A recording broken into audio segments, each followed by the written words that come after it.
While you slept, billions of dollars quietly changed hands. No headlines reported it. No alarms were triggered, yet beneath the noise of political debate and market chatter, a subtle act of power unfolded, invisible to most, undeniable to those paying attention. It didn't involve armies or treaties. No speeches were made. No flags were raised, just a series of transactions. Clean, legal, impossibly strategic. One country, long underestimated, began exchanging paper for power, not metaphorical influence, but literal control over what the global economy cannot function without. Minerals, metals, materials, the foundation of infrastructure, defense, energy, and innovation, while the world focused on trade tariffs and election cycles. China began executing a far more permanent move, shifting wealth from financial illusion to physical dominance. What looked like quiet buying was actually a conversion, a transfer from reserves to resources, from dollars to dirt. And now, years into this silent effort, the implications are becoming clear.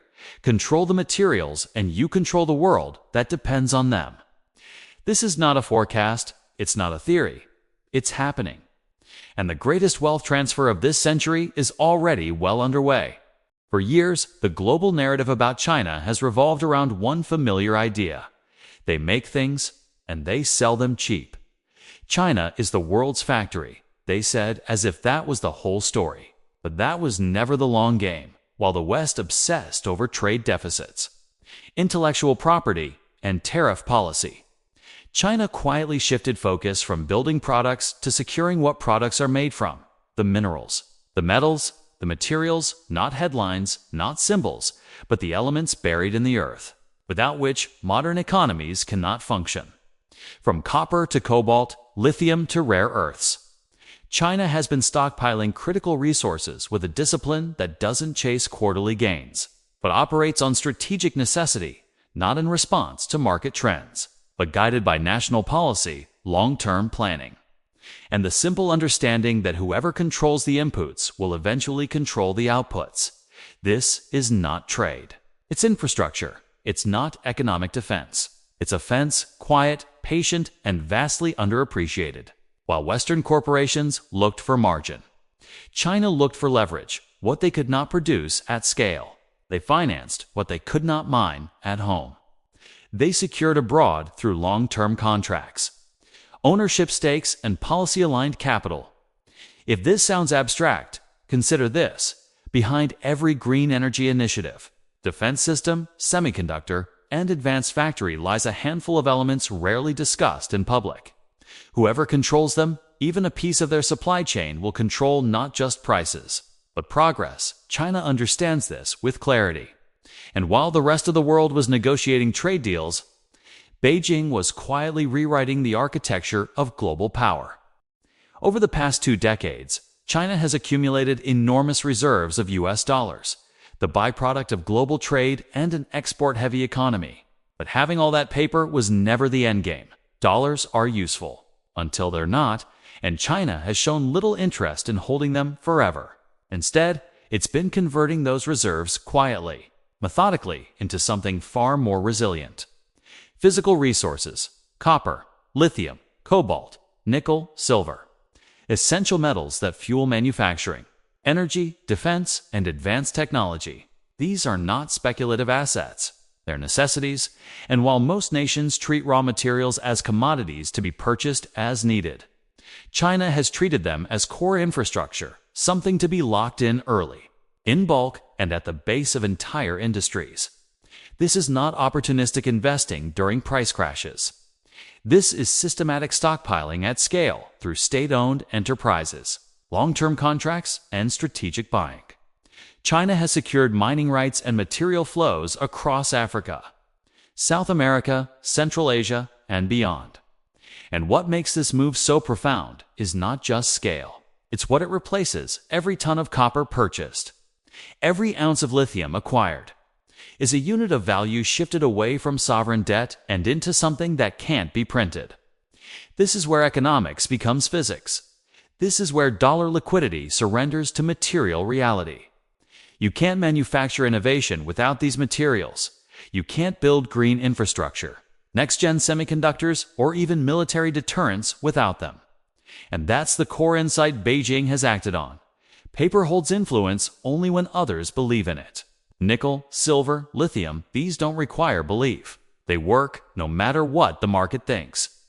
And by the time the West fully grasps what's been exchanged, the assets will have already moved, from reserves to resources, from paper to power. The US dollar still wears the crown of global currency. It settles most international trade. It dominates central bank reserves, it underpins energy pricing, corporate finance, and cross-border flows. But what gives the dollar its strength isn't muscle, it's momentum. Not legislation, but belief. The quiet consensus that using the dollar is easier, safer, and more accepted than anything else. That belief is now shifting when a reserve currency is weaponized even once the world takes note. Not because they favor its target, but because they see the blueprint. They ask a simple question. If it can happen to them, are we immune? China answered that question by moving first, reducing dollar holdings, pricing more trades in yuan, swapping green paper for rare metals and resource control, but the mindset is spreading.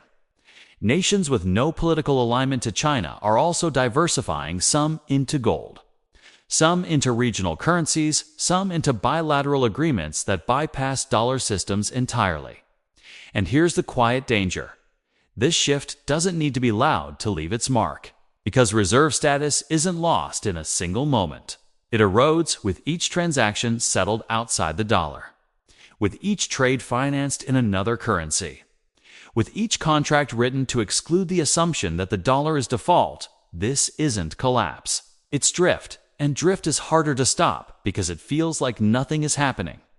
But over time, it compounds, and you wake up in a reality where the dollar doesn't dominate by design, just by habit, a habit more nations are realizing they can unlearn. And as the world shifts from convenience to caution, the dollar's greatest threat isn't competition from another system. It's the slow, irreversible breakdown of automatic trust. There's a key difference between owning materials and owning meaning. For decades, global supply chains were simple. Raw materials were traded, refined, and assembled wherever labor was cheapest. No one thought twice about who processed cobalt, or where gallium was purified, or who refined neodymium into the magnets powering next-generation engines. The world optimized for price, not control. China optimized for both. It used foreign demand to build domestic expertise, supply chain depth, and global advantage not just in producing goods, but in deciding who else can produce them today. China doesn't need to manufacture everything. It simply needs to control or influence the substances that everyone else must use to manufacture anything advanced. This is where leverage becomes quiet. You don't need to issue threats when countries are already dependent on your processing capacity. You don't have to control every mine when you dominate the refining step, the one that turns rock into function. Without these refined materials, there are no missiles, no EV batteries, no advanced semiconductors, no high-efficiency solar panels, no end products, no innovation, and this creates a new form of power, gated progress. If a country's future depends on accessing inputs controlled elsewhere, their sovereignty weakens not at the negotiation table, but in factories, labs, and procurement plans. This is how dependency is manufactured, not with speeches, but with shipments when China holds the key to essential ingredients. Every contract written outside its reach comes with invisible clauses. Clauses that say, you can build, but only if we allow it. You can trade, but only if we supply you first and the most strategic leverage of all. This influence doesn't require force, it just requires being first. Every global system has its backstops, the quiet forces that keep things running behind the curtain. For the US dollar, Japan has long played that role. Its institutions purchased US treasuries in massive quantities. Its investors supported dollar-based assets, balancing global flows and easing America's borrowing burden. But that quiet support is starting to fade.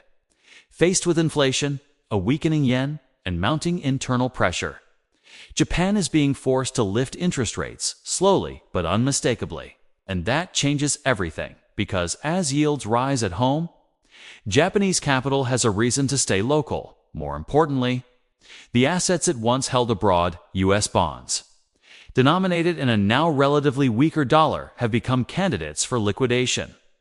These aren't speculative trades, they're structural responses.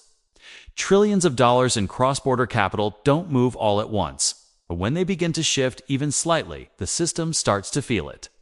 Adding pressure is the unwinding of the infamous yen carry trade, a powerful financial engine where institutions borrowed cheap yen to invest in higher-returning dollar assets.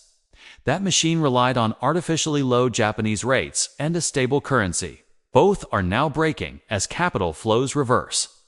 The dollar faces a two-sided challenge: selling pressure from longtime allies reducing exposure and declining inflows from global investors reassessing risk.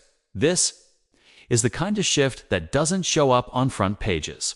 But bond markets notice, currency desks notice, governments, eventually, are forced to notice. Because once foreign capital stops treating U.S. debt as risk-free and infinite, the price of maintaining the dollar system rises quietly, continuously, and perhaps irreversibly. And when private capital walks away, you cannot legislate it back.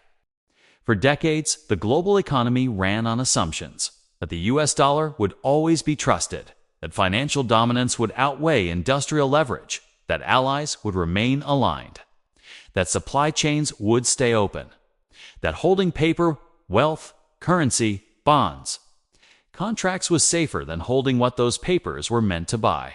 But now, one by one, those assumptions are being tested and, in many cases, quietly discarded. China isn't just rising. It is repositioning the world away from abstraction and into material advantage. Not with conflict, but with contracts.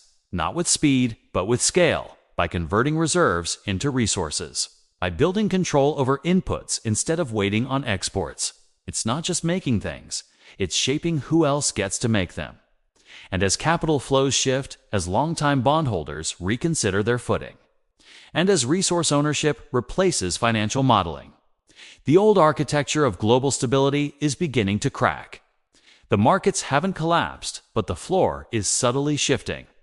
If the trend continues, and it shows no signs of stopping, nations will not compete on access to funding, but access to fuel for progress itself.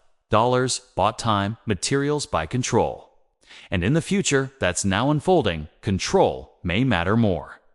If real power is quietly moving from balance sheets to supply chains, what does that say about where wealth will be stored, secured, and controlled in the decade ahead?